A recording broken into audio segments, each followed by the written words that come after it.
सूफी hitch hiker चंद दिन कबल किसी काम से बाय रोड लंदन जाना हुआ। मैंने रास्ते में हाईवे पर एक हिच हाइकर को देखा जो लिफ्ट चाहिए का हाथ से लिखा हुआ पोस्टर उठाए खड़ा सर्दी से कांप रहा था। शदीद बारिश हो रही थी। मैंने ना चाहते हुए भी गाड़ी रोककर उसे बिठा लिया। उससे गुफ्तगू शुरू होते ही मुझे यकीन हो गया कि वो ठीक ठाक तालीम याफ्ता था। ये भी अंदाज़ा हुआ कि उसे कोई मर्ज लाहक था जिसकी वजह से वो बात करते करते भूल जाता था कि किस मौजू पर बात हो रही थी। लेकिन दूसरी तरफ उसकी याददाश्त इतनी अच्छी थी कि बात करते वक्त मौजू की मुनासबत से मुख्तलिफ स्कॉलर्स के लिखे हुए पैराग्राफ्स लफ्ज़ ब लफ्ज़ बयान कर रहा था। पहले आपको ये बता दूं कि हिच हाइकर्स कहते किन लोगों को हैं, फिर असल बात की तरफ आते हैं। हिच हाइकर्स बेघर होते हैं, एक से ज़्यादा दिन एक शहर में नहीं गुजारते और हमेशा लिफ्ट लेकर सफ़र करते हैं। जिस शहर के लिए लिफ्ट मिल जाए वही शहर अगले 24 घंटे के लिए उनकी मंजिल होती है। हर शहर में बेघर लोगों के लिए बने सरकारी सेंटर्स में खाना खाते हैं, वहीं गुस्ल करते और कपड़े धोते और सो जाते हैं और सुबह उठकर फिर सफ़र शुरू करते हैं। उनमें से अक्सर को हुकूमत की तरफ से मुख्तसर सा अलाउंस मिलता है जो ये अपनी इजाफी ज़रूरतों के लिए इस्तेमाल करते हैं। मुझसे लिफ्ट लेने वाले हिच हाइकर ने बताया कि वो 13 साल एक यूनिवर्सिटी में नबीना स्टूडेंट्स के लिए किताबें पढ़कर रिकॉर्डिंग करने की नौकरी करता रहा, लेकिन एमनीजिया का मर्ज बढ़ने की वजह से उसे वक्त से पहले रिटायरमेंट मिल गई और उसने ओल्ड होम में जाने के बजाय हिच हाइकर बनने का फैसला किया।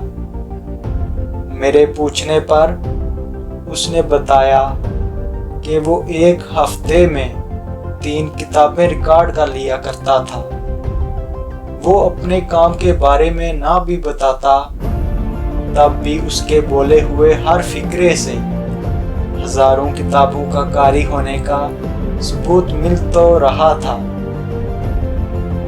4 घंटे के सफ़र में उससे अदयान आलम, कायनात, सकाफत और ज़िंदगी के मकसद समेत कई मौज़ूआत पर बात हुई।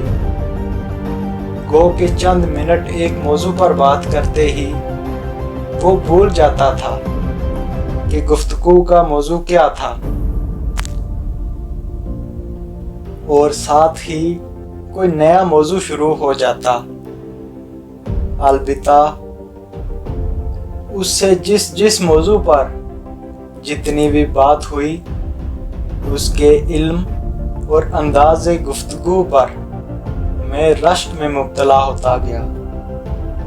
वो एक सांस में अपनी किसी बात की दलील के लिए यूनानी फ़िलासफ़र्स का हवाला देता, दूसरी में मुस्लिम स्कॉलर्स का और तीसरी में कुरान ऊला के हिंदू फ़लसफ़ियों की कही हुई किसी बात से अपनी बात को तक़वियत देता और इसी दौरान भूल भी जाता कि बात किस टॉपिक पर हो रही थी। उसके साथ होने वाली बहुत सी बातों में से मैं चंद ऐसे वाक़यात आपके साथ शेयर करना चाहता हूँ जिससे शायद हमें कुछ सीखने का मौका मिले।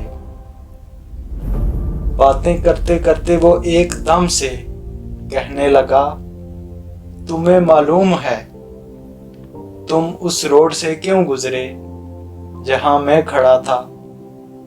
मैंने कहा, क्योंकि मुझे लंदन जाना था। हाँ, वो तो तुम्हें जाना ही था, वो बोलना शुरू हुआ। लेकिन तुम उस खास वक्त में वहां से इसलिए गुजरे कि वहां तुम्हारे लिए कुदरत ने एक इम्तिहान रखा था। अगर तुम उस इम्तिहान में नाकाम होते तब भी मुझे लिफ्ट ज़रूर मिल जाती, क्योंकि कुदरत बैक वक्त कई मुतबादल असबाब का बंदोबस्त करती है। लेकिन तुम्हें उस नाकामी के बाद अगला इम्तिहान उससे भी मुश्किल मिलना था। खुद को इंसानियत के लिए मुफीद साबित करने के जितने मौके हम ज़ाया करेंगे, मुफीद बनना उतना ही मुश्किल होता जाएगा। वो बोलता चला गया। उसने मज़ीद कहा कि मैं 15 मिनट पहले उस रोड पर आकर खड़ा हुआ था और तुमसे पहले कई गाड़ियां वहां से गुजरी। मेरा तो काम ही इंतज़ार करना है। मेरे सफ़र का बंदोबस्त करना तो कुदरत का काम है, लोगों का नहीं। लेकिन मुझे दुख उन लोगों की नाकामी पर होता है जो इम्तिहान के हर सवाल को बराबरी की बुनियाद पर संजीदा नहीं लेते। किसी को याद ही नहीं कि ज़िंदगी तो बस एक इम्तिहान है और कदम कदम पर कुदरत के इम्तिहान के सवालनामे रखे हैं। मैं हैरत से उसे देख रहा था।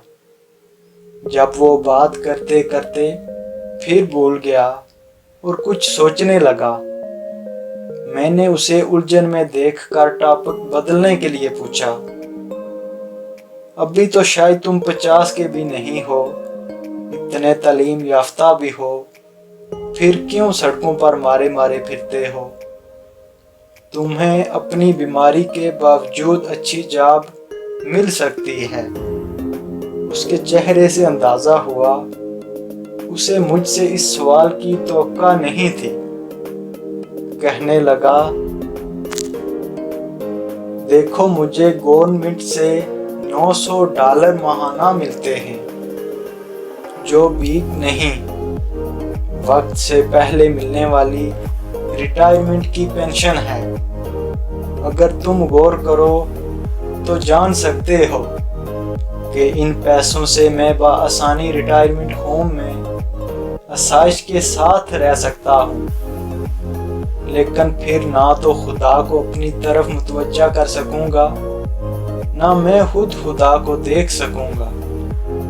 मैंने पूछा, तुम खुदा को कैसे देखते हो और कैसे उसे अपनी तरफ मुतवज्जा करते हो?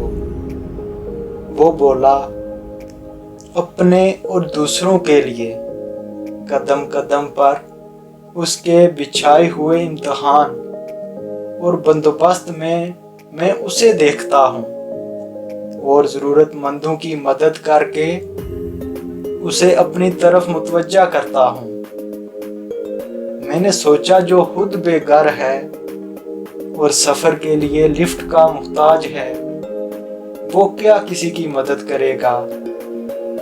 लेकिन मैंने गुफ्तगू आगे बढ़ाने को पूछा, तुम्हारा तो अब कोई खर्चा ही नहीं है, फिर तुम इस पेंशन का क्या करते हो जो तुम्हें मिलती है? वो बोला, खैरात करता हूँ